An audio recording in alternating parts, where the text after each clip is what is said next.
Great mind discuss ideas. At this time, I've created a proposal that basically, for a better booking policy.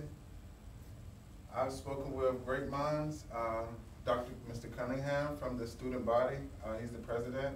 I've spoken with the bookkeeper, bookstore keeper. I've spoken with many individuals, Professor Bethel, to construct a better booking policy that can help us out financially and gain more funds down the road. All right, the grass is greener where you water it. So basically, if you water your lawn and don't worry about the next person's, everything should be fine. Basically, what I mean by that is we currently have a high estimated amount to pay when it comes to purchasing books. After interviewing the 3 individuals, we saw that growth could come from the process. By growth, we can have more funds left over for scholarships, possibly more work studies, more funds and resources for all. Pros and cons. Basically, at this time, a pro of having this new program and process, we can save a lot of money. When it comes to books, all of my books totaled up to $743, but after going through the process that I've set in place, everything came up to around $253 altogether for 6 books. All right, when it comes to the cons of this program, there really are no cons. Technically, it's a way to prevent fraud, prevent your books from being taken and processed. I'm going to go into further details. Benefits, the whole campus is going to benefit. Lots of students with the right resources can use these resources after they actually graduate and can help them better and more beneficial when it comes to working inside their field.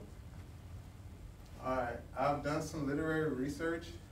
Basically, the information that I got is the United States Public Interest Research Group, they did a survey on about 13 different colleges, that's universities and community colleges, and what they came to a conclusion was that out of 1,905 students on the 13 campuses, 7 to 8% out of 100% thought that they would do worse than students that actually had books.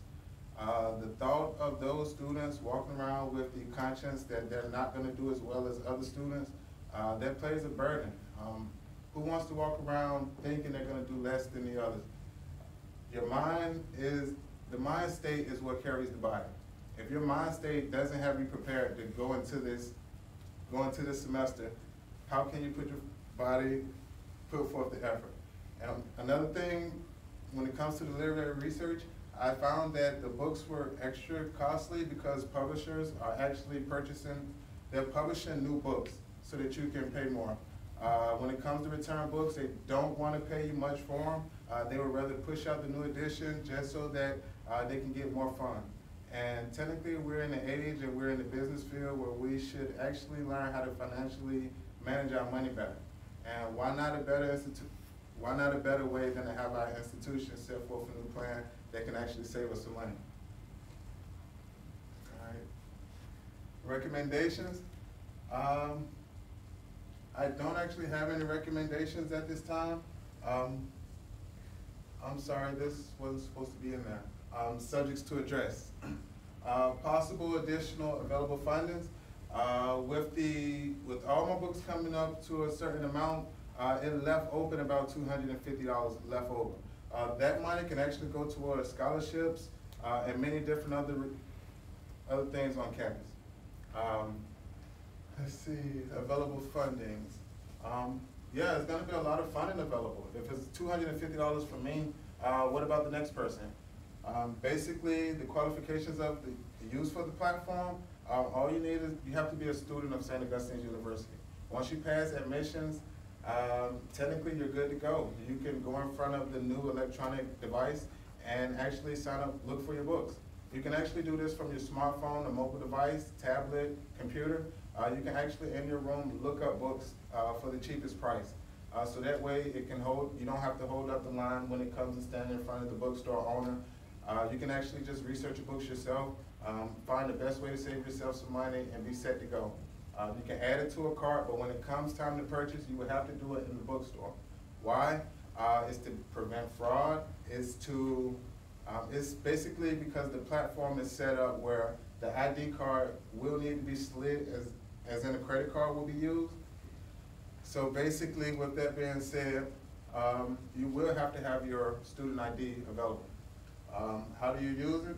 Well, technically, you walk up to the device, you go to different programs, you have your eBay, you have your Barnes & Noble, you have all types of programs that you can actually search and verify which books that you want to purchase for the correct price, well, for the cheapest price. After ordering your books, technically the program will be out of the way. You're going to receive shipping information to your alternative email and to your St. Augustine's email, whichever you prefer. This information will provide you with the login information. Well, not the login information, but the shipping information, which is always going to come to St. Augustine's University. Why? Because when it comes to fraud, basically it's better that no student loses out. So by the books going to the bookstore, all the books have to go to the bookstore. When it comes time for you to go and get your books, if you go and get your books and present your ID card and it's the wrong ID card, you won't be able to get your books. That's just one great way that fraud would be prevented. And if the books aren't picked up in a certain amount of time, the books would then be returned to where they come from and the money will be refunded to the account. Let's see, what online sources will students be allowed to use? Any program that you can think of to download the app, it will be usable. For instance, we're going to start off with the normal ones, the eBay, Barnes & Noble. Let's see, there are a million different ones, textbooksonline.com. There are a million different outlets that we can actually choose. So when it comes to using your resources, everyone has to use their resources to their best abilities to figure out the cheapest method of receiving their books, just to ensure that everyone receives all of their books. All right, avoiding wrongful claims. Once again, you will need your ID. When it comes to trying to get the books, the bookstore owner is not going to give you those books if your name is not signed on it. If you didn't go and purchase those books, the books will be returned. If you go and accidentally purchase the wrong books, or if you don't come in time, everything will be returned. So that way, everything goes more fluently and it flows a lot better without any inconsistencies. All right, keeping track of shipment. Well, that actually comes to your email, and it usually, from what we have set up at this time, takes 5 to 10 business days. And the books always go to the bookstore once again. What alternative bookstore locations do we have?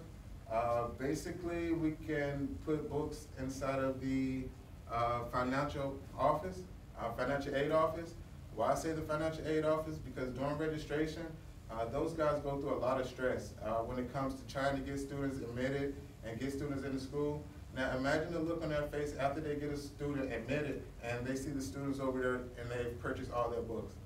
That's gonna get some type of morale booster to those guys in the financial aid office, letting them know that, hey, these students are getting things done, and it'll be one less thing to complain about. Let's see, conclusion.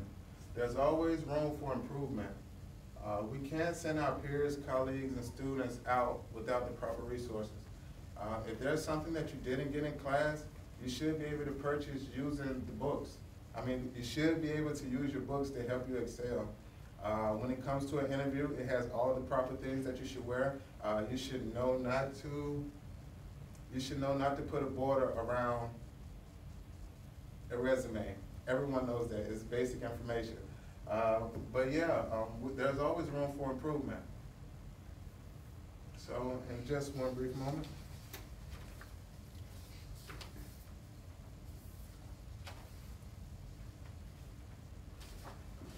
All right, and one argumentative step before I go, every student at St. Aug is given a $500 book voucher, and we're unaware of where the extra money goes. There's gonna be more money left over. If the money can't actually be, if no one can verify where the money is going, then there should be a lot of funds available for a lot of things for on-campus activities. A lot of students, I've been given different advice. I've heard from other students, some want a garden on campus. This can possibly fund it. Some want a new facility at MLK where we can actually play games and pool. This process actually leaves a lot of funding available for that. If I have $500 for a book voucher and there's $250 left over, technically with over 1,000 students, that could generate a lot of revenue. Technically, it can possibly add up to at least $50,000 at the end of the semester, possibly. But that's just something to think about, and it'll definitely be a great program if everyone jumps on board. And I hope you guys enjoy this and have a great day.